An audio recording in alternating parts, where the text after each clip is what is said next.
Hi guys, it's John here with a very quick update on Wolf of Finance. So in case you haven't realised, there is now a requirement to KYC. So this came about after Drew said he was going to make Wolf of Finance compliant with the SEC in America. That is the State Corporation Commission. And basically that is now leading to a requirement for all holders of Wolf of Finance NFTs to submit a KYC. So as you can imagine, this has been met with various different responses in the Discord. Some people are quite upset, some people don't care. I'm kind of in the middle a bit. It's not something anyone wants to particularly do, give your details away. But as Drew does say in some of his videos, this is all going to happen in the future anyway, so why not get it over with now? So yeah, it was a bit of a shock to suddenly see this appear, but he has actually done an interview with a guy named Jonathan Dunsmore here, and he is the securities lawyer. And I've gone through this so you don't have to. I've made some notes on some bits and pieces which I sort of picked up. It's quite a long interview, just over an hour long. I'll go through my notes and we'll then see what it takes to actually KYC, and hopefully we'll come out of this unscathed. Okay, so here are the notes I made from that 1 hour video.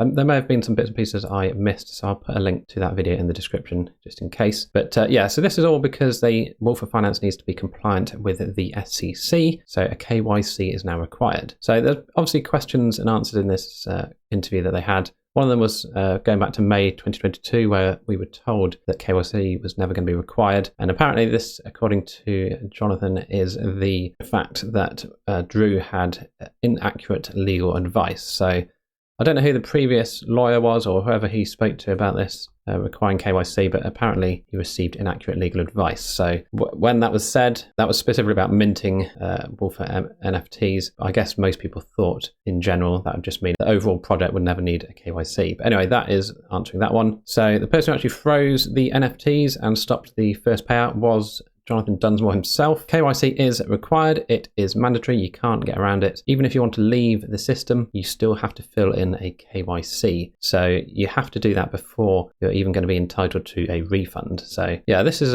one of the ones that's probably going to get people most upset. If you don't want a KYC to be in the project, you've got a KYC to get out of the project. So yeah, that's an interesting one there. Interestingly, he did say if you don't want a KYC, then they don't want you participating in the system anyway. So a bit harsh, but yeah. Obviously, from a lawyer point of view, he has to, everything has to be black and white. So that is the reason he responded in that way. So someone did ask a good question: who's paying for all these expenses for the lawyer and all this KYC stuff? And it is Wolf of Finance themselves. Now, even if that's tax deductible, they're having to pay, I imagine, thousands of dollars, maybe even for the interview with Jonathan himself, just to get these questions and things answered. But yeah, so that is coming out of the Wolf of Finance budget. So another question someone asked was when they can start distributions, and all he could reply was as soon as they legally can. So not the best answer there. That could be months, it could be years, no one knows, and obviously he doesn't know and he can't put a date on it. Someone did ask if they're going to be providing our wallet details to the US government, and he said no, definitely not. They're not going to give any details away, but he did point out a fairly good point, is that the blockchains are public anyway, so if someone did want to look at what you had in your wallet, they could easily do so. They themselves are not going to be giving your data away, and they said that the KYC company will not be selling your data on either. Okay, so what happens if you don't KYC?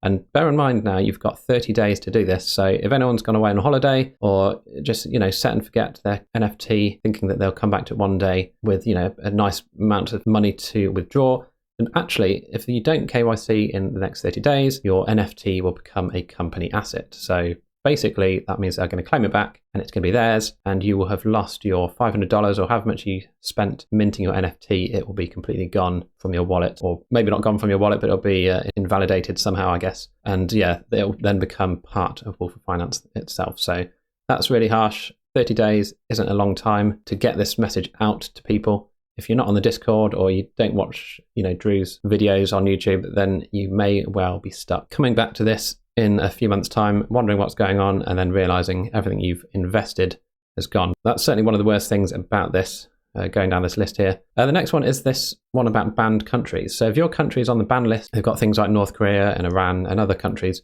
And basically, you're stuffed. You can't do anything. You're not allowed to KYC. You wouldn't ever pass your KYC, and your investment is gone. There's no way you can get it back. Jonathan did say that any recent countries on the ban list, ones from war, so for example, Ukraine, they'll be looked at on a case-by-case basis. So looks like there's a bit of leeway for anything recently added to this list. But for those that are already on the list, your investment is gone. It's game over, and there's nothing you can do about it. So like I said, the worst things about this, I would say, are this one here. If you don't KYC within 30 days, it's gone. And the other one is this one here, where you must KYC before getting a refund. So you're damned if you do, and you're damned if you don't. So yeah, let me know what your thoughts are down below on this. I just wanted to put this out quickly, because if you don't act very quickly indeed, then you're going to lose your investment. So I have no choice but to KYC, because I don't want to lose my asset that I bought. Now, whether or not I continue with Wolf of Finance after this, I don't know. We will have to see. But let's just go through the form now and quickly see what is involved. So I'm going to connect my wallet, and we can see here the list of countries. Let's just zoom in a bit.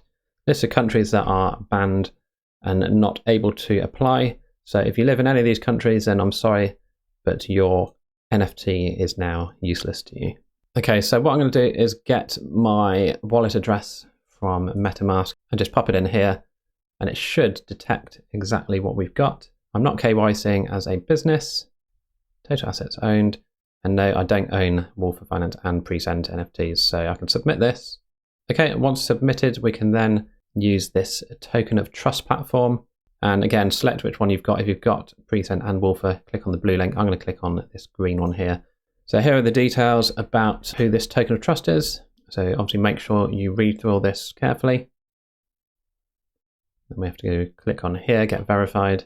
Okay, so we're having to upload a selfie picture as well, and that's it. So once you've done that, we are going to have to just wait and see what the status is of our KYC. So yeah, that is the update I just wanted to go through quickly. So make sure you've either got a scan or a photo of your passport, or if you're in a country that supports it, your driving license or something, and obviously a selfie of yourself to verify. Sadly, there's nothing else you can do. You have to KYC if you want to stay, and you have to KYC if you want to leave. So if you don't KYC, then basically your asset is gone. Yeah, let me know what your thoughts are down below. Thanks for watching. Don't forget to like and subscribe, and I'll see you in the next video.